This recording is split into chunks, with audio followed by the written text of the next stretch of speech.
confident that the Election Commission will not give us this information. Speaker sir, that is broadly. So the third element of our President's address would be a determined defense of India's institutions, of our democratic system, and a re-look at our entire democratic framework, and the looking again at all the institutions that have been taken away from the people of India. So those would be the type of things that we would say in a presidential address. I'd like to finally say one thing. In the last, थोड़ा बढ़ा देता हूँ. अब मैं थोड़ा और खींचूंगा. अब और खींचूंगा थोड़ा. अब और खींचूंगा.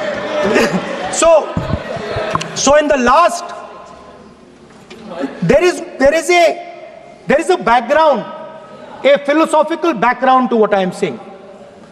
Essentially, what I am saying to the youngsters of India and to this house is that instead of focusing on multiple things, instead of telling us a laundry list, give us a strategy, give us a vision, make it clear, right? Now, there is a philosophical basis to this. There is even a deep philosophical basis to this. I showed you the picture of Shivji, which you didn't allow me to show. I showed that picture for a reason. What does that picture tell us? If you look at that picture carefully, it tells us focus carefully. Do not get distracted. Do not look here and there. Do the job at hand. So there is a philosophical basis to the speech I have given. I have not told the House and the country that we will do this, and this. This is the philosophy of Shivji. Say what you have to say, but be clear that you're going to do that one thing and don't do 50, 60, 70 different things. So there is a link between our philosophical tradition, our religious tradition, and what I'm saying. And that is what India needs to do. India needs to connect the past, the values of the past. You talk about Sardar Patel ji, but you destroy Sardar Patel ji's values every day. You talk about Ambedkar ji, you destroy his values every day. You talk about Nehru ji. No, you don't talk about Nehru ji. Right? You bow in front of Buddha. You destroy what he says. So the point is, you have to be truthful to what you are, right? And it is important that when you are giving a way forward to the nation, there is clarity of purpose. There is no hatred, there is no violence, there is no anger, because these things are destroying our country. So my speech has not been angry, has not been nasty. My speech has been very polite, very kind, and I thank the Prime Minister for coming and listening to it. माननीय श्री नरेश चंद Patel,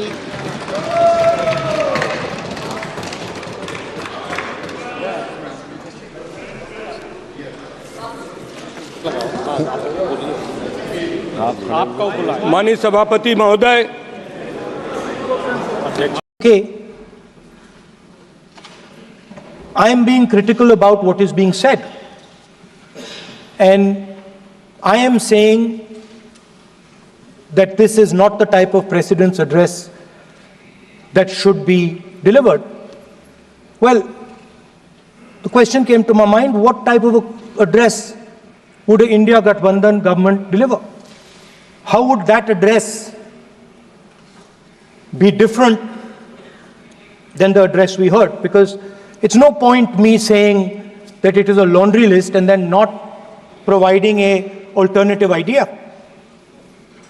And so today I would like to lay out some dimensions of what an alternative address would look like, what the India Gathbandhan would probably focus on, and where we would lay emphasis. The future of this country is going to be decided by the young men and women of this country, the youth of this country. So I think anything we say has to be addressed to them, has to be spoken to them. The first thing in front of us, and this is something I'm sure the Prime Minister would accept, and pretty much everybody in this room will accept, is that even though we have grown fast, we are growing slightly slower now, but we are still growing. A universal problem that we have faced is that we have not been able to tackle the problem of unemployment. No, neither the UPA government nor today's NDA government has given a clear-cut answer to the youth of India about employment. I don't think anybody in this room will disagree with me. I'll give a little statistic for the Prime Minister. The Prime Minister, something I would agree with directionally. The Prime Minister proposed the Make in India program. I think a good idea. We saw the statues, we saw the functions, we saw the so-called investment, and the result is right in front of me. Manufacturing fell from 15.3% of GDP in 2014 to 12.6% of GDP today. That is the lowest share of manufacturing in 60 years. I'm not even blaming the Prime Minister, because I think it would not be fair to say he didn't try. I could say that the Prime Minister tried, and I think conceptually Make in India was a good idea, but it's pretty clear that he failed, because manufacturing went from 15.3% of GDP to 12.6%. So the first question that any alternative vision would answer to the youngsters of our country is, okay, what and how are we going to solve this problem of employment? Any country basically organizes two things. You can organize consumption, and then you can organize production. Modern way of saying organizing consumption is services. Modern way of saying organizing production is manufacturing. But there is more to production than simply manufacturing. For example, agriculture also is about production.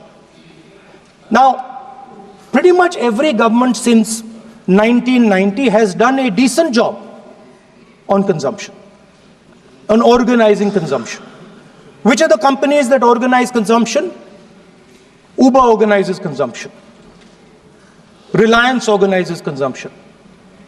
Adani organizes consumption. But we have, as a country, failed in organizing production. We have excellent companies that try to organize production. They are the Mahindras of this world. They are the Bajajes of this world. Part of Tata's organizes production, but the record of the country on organizing production is dismal. And essentially what we have done is we have handed over the organization of production to the Chinese. So this mobile phone, even though we are saying we make this mobile phone in India, that is not a fact. This phone is not made in India. This phone is assembled in India. All the components of this phone are made in China. The network that has produced this phone is made in China, is owned by China. So every time we use a phone, every time we wear a Chinese shirt, a Bangladeshi shirt, every time we wear a pair of Chinese sneakers, we are paying a tax to China. Because some Chinese youngster is earning a salary to make or to produce that product. So, the first message I would give in a presidential address would be that India has to focus completely on production.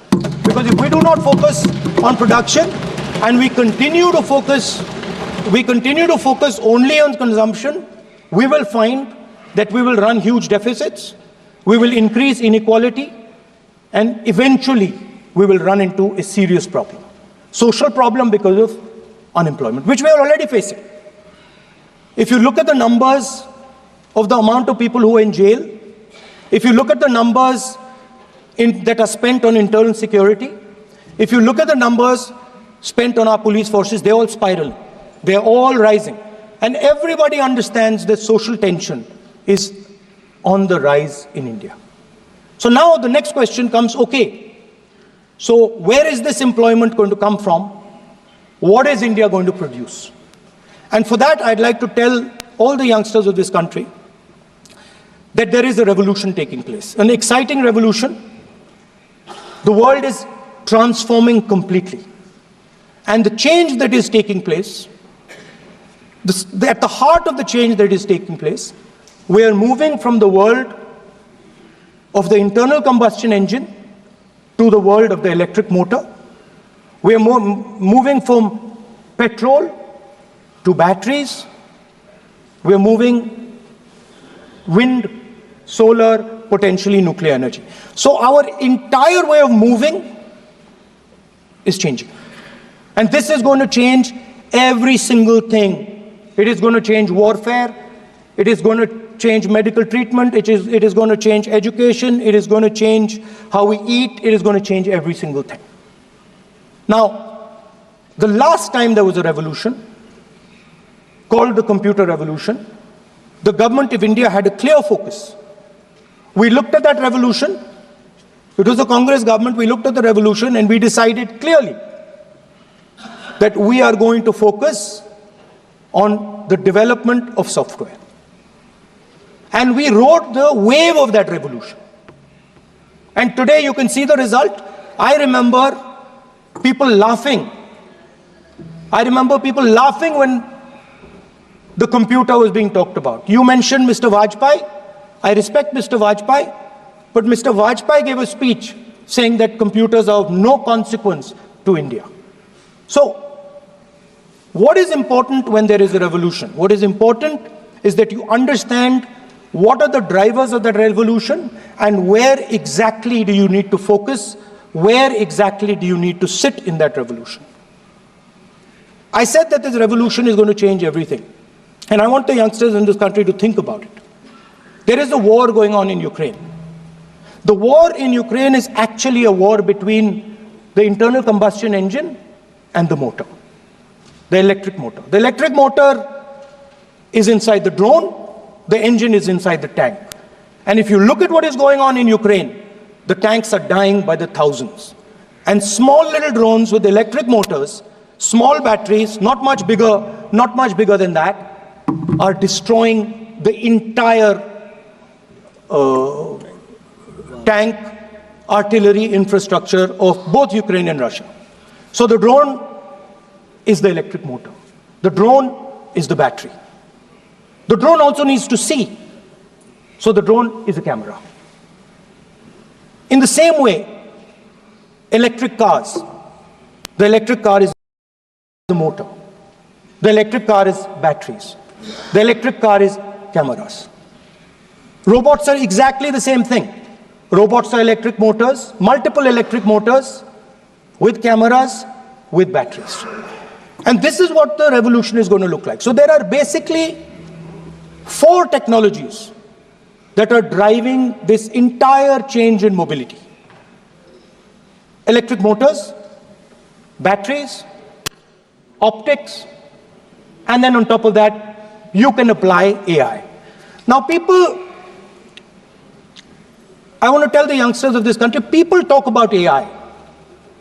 But it's important to understand that AI on its own is absolutely meaningless. Because AI operates on top of data. Without data, AI means nothing. And if we look at data today, there is one thing which is very clear. Every single piece of data that comes out of the production system in the world, the data that was used to make this phone, the data that is used to make electric cars, the data that is used to make basically all electronics on the planet today is owned by China. And the consumption data is owned by the United States.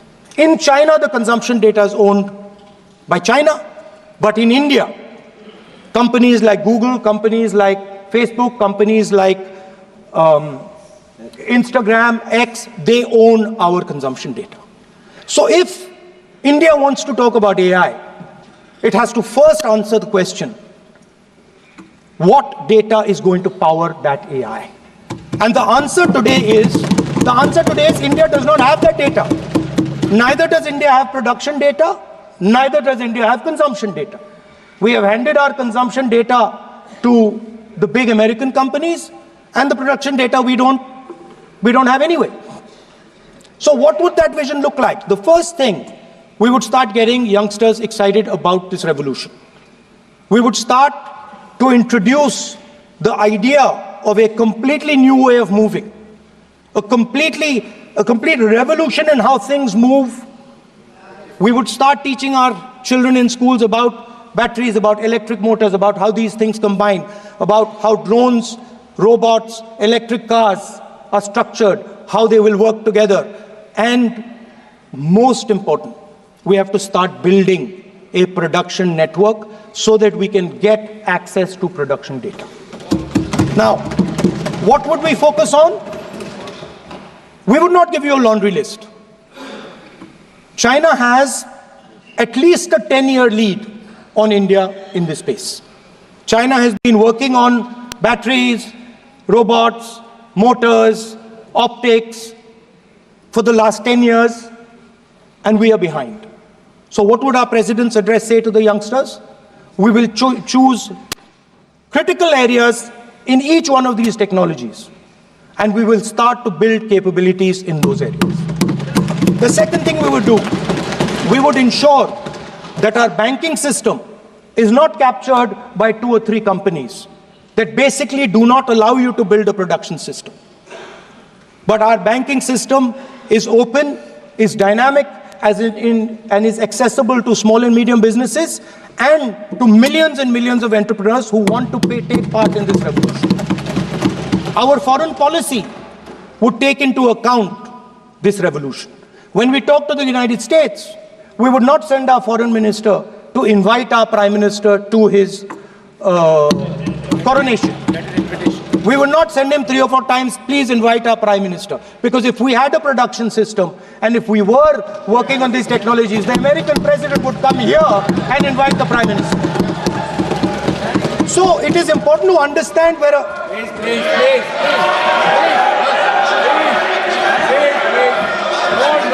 Without foreign policy.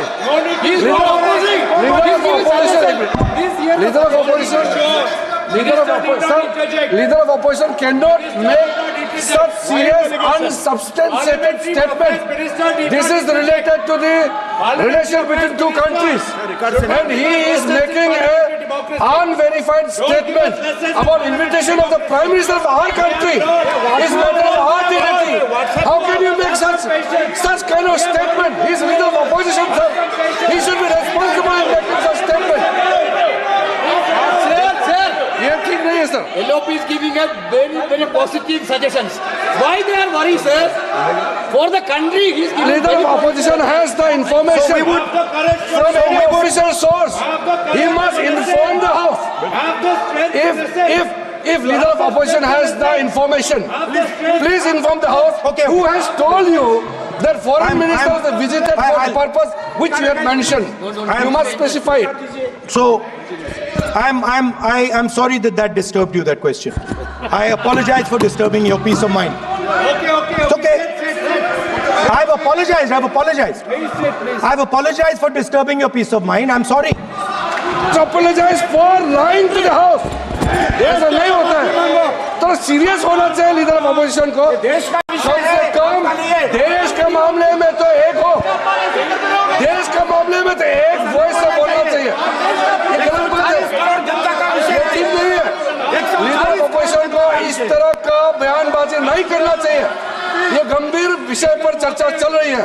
इसका गौरव विषय है। So we would start by telling our young men and women that they have to be at the forefront of this revolution. We cannot afford that the Chinese are at the forefront of this revolution. Number one. Number two, we would ensure that the absolute best experts on these technologies would talk to our students, would talk to our youngsters and guide them on what a future, on what these future technologies are going to do. We would make them partners in this revolution. Now, we talk about defense. And today, we have the Chinese. And the Prime Minister has denied it. And the army has contradicted the Prime Minister. It's true. The Prime Minister has denied it. The Prime Minister has denied it. And the army has disagreed with the Prime Minister that China is sitting on 4,000 square kilometers of our land, of our territory.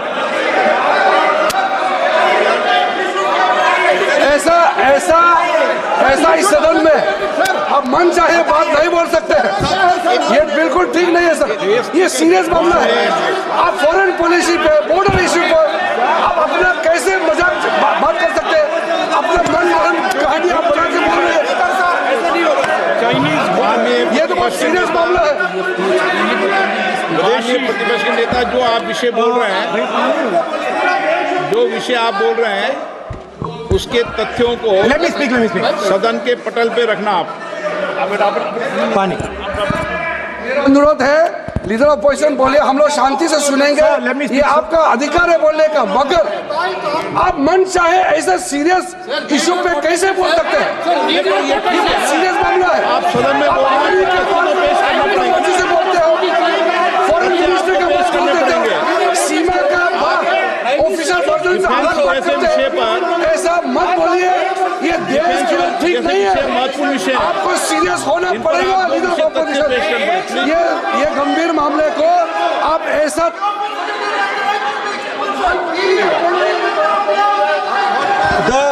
The Prime Minister has denied that Chinese forces are inside our territory, but for some reason our army keeps talking to the Chinese about their entry into our territory, and our Chief of Army Staff has said that the Chinese are inside our territory. This is a fact. This is not invention, this is a fact. Now, but the reason China is inside our territory is important. Because people think that wars are fought between armies and their weapons. But the fact of the matter is that wars are fought by industrial systems. The fact of the matter is that China has an industrial system that is far stronger, far bigger than our industrial system. And that is why they have the guts to come inside this country. The reason China is sitting inside this country is because Make in India has failed. The reason China is sitting inside this country is because India is refusing to produce. And I'm worried that India is going to give up this revolution to the Chinese once again. The reason I made this reference is because everything is connected. If and when we fight a war with China, we will be fighting with Chinese electric motors, Chinese batteries, Chinese optics, and we will be buying Chinese motors, Chinese optics, Chinese batteries. It is a non-sustainable proposition. That is why for our security, for the future of our children, for the future of our country, we have to build a production system, and we cannot allow this revolution to go by. Now, the next step, we have a strategic partner called the United States. The partnership should focus on how India and the United States can work together to take advantage of this revolution. That is what the conversation should be on. Please understand that India is as important as the United States for the simple reason that they cannot build an industrial system without us. They cannot build a production system without us. No matter what they say, the Americans simply cannot do what India can do because their cost structure is much, much, much more expensive than ours. We can build things that the Americans would never imagine. India can do that. So that would be the first part of a president's address. We would talk to the youngsters in India and say to them, we want you to be partners in this revolution. We want to change the Indian banking system so you can have access to it. And we believe in you, we trust in you, and we believe you can take on the Chinese. That's the first part. The second part would be about participation. We have done a caste census in Telangana, and what we have found is shocking. Almost 90% of Telangana is either Dalit, Adivasi, backward, or minority. Almost 90%. And I am convinced that that is the story across the country. I am absolutely convinced that the OBC population of this country is not one less than 50%, possibly 55%. 16% are Dalits, 9% are Adivasis, 15% are minorities. Last budget, there was a photograph. You remember the photograph? Of course. वो मक्खन बांटने वाली, हलवा बांटने वाली photo. मैं हैरान हो गया कि इस बार फोटो ही हटा दी. हलवा खिलाया मगर दिखाया नहीं किसको खिला रहे. Please. So at the center of any new development paradigm for this country, which runs parallel with the production paradigm I spoke of, which works together with the production paradigm I spoke of, is the participation of lower castes, OBCs, Dalits, Adivasis in the wealth of this country. If we look at the largest corporates in this country, they're all owned. None of them are owned by OBCs. None of them are owned by Dalits. None of them are owned by tribals. If we look at the biggest media companies that support the Prime Minister, every day we see the Prime Minister's pleasant face, smiling face on these media.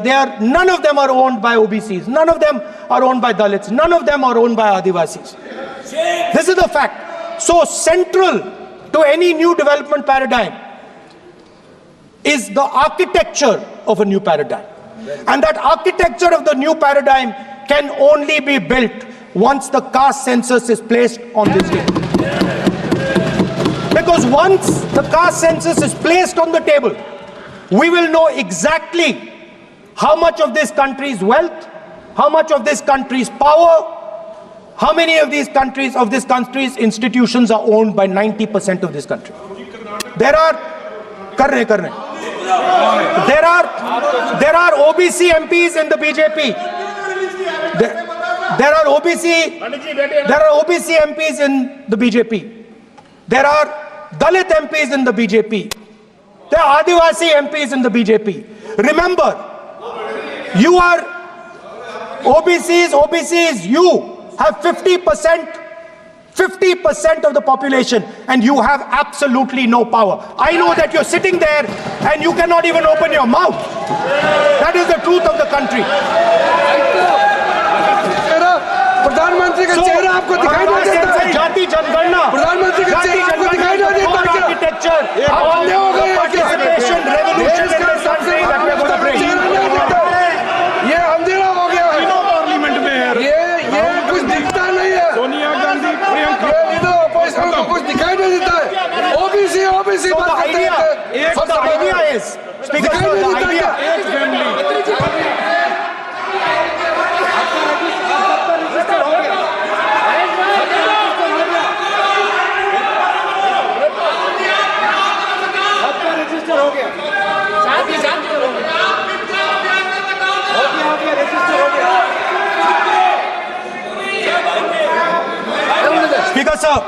Speaker, sir.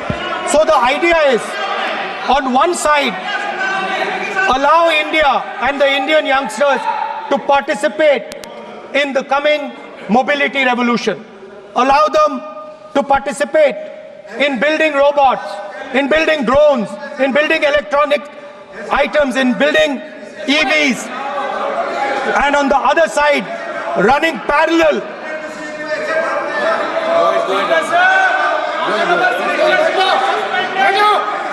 Why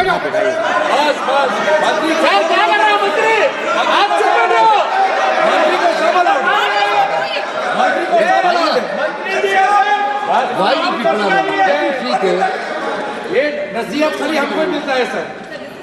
मैंने उनको ही मना The किया। country, Speaker, sir. ऐसा नहीं है। हमको ही देता है। आप भी बहुत डिस्टर्बेंस करते हैं। Okay, Speaker, sir. So parallel ideas. One idea, participate in the mobility revolution. Whether you're thinking of economy, weapons, production, healthcare, India should participate in this revolution. India should become the master of the electric motor, master of the battery, master of optics, and master of AI applied on top of that production system. Now imagine the power of AI when we apply it to the caste census. You imagine what we will do with AI and what we will do with the social revolution in this country when we start to apply AI on the data that we get from the caste census. So we are going to run a parallel track. On one side, participation, revolutionizing the participation of Dalits, OBCs, Adivasis in the ruling of this country, in the institutions of this country, in distribution of wealth of this country. And on the other side, parallel track, challenge the Chinese and participate in the revolution and defeat the Chinese in electric motors, batteries, solar panels, and wind. So that is the first two parts of any presidential election address that any India Gathbandhan leader would give you. The final, of course, we go back to the Constitution. This, our favorite, just like the production system is a weapon, just like Jati Jangarna is a weapon of transformation, this is what the entire architecture is built on. I remember before the elections, all of you were saying 400 par, and you were saying you would change this. And then I was glad to see that the Prime Minister walked in and then was forced to bow his head in front of the Constitution. It was a moment of pride for all Congress people that we had explained to the Prime Minister and to the whole country that no force will dare touch this. I know that the RSS has never accepted this. Mohan Bhagwatji has said that India didn't get independence in 1947. He has said that this constitution is meaningless. I know that that is at your heart. We will never let your dream come true. This constitution is going to rule India always. Now, एक minute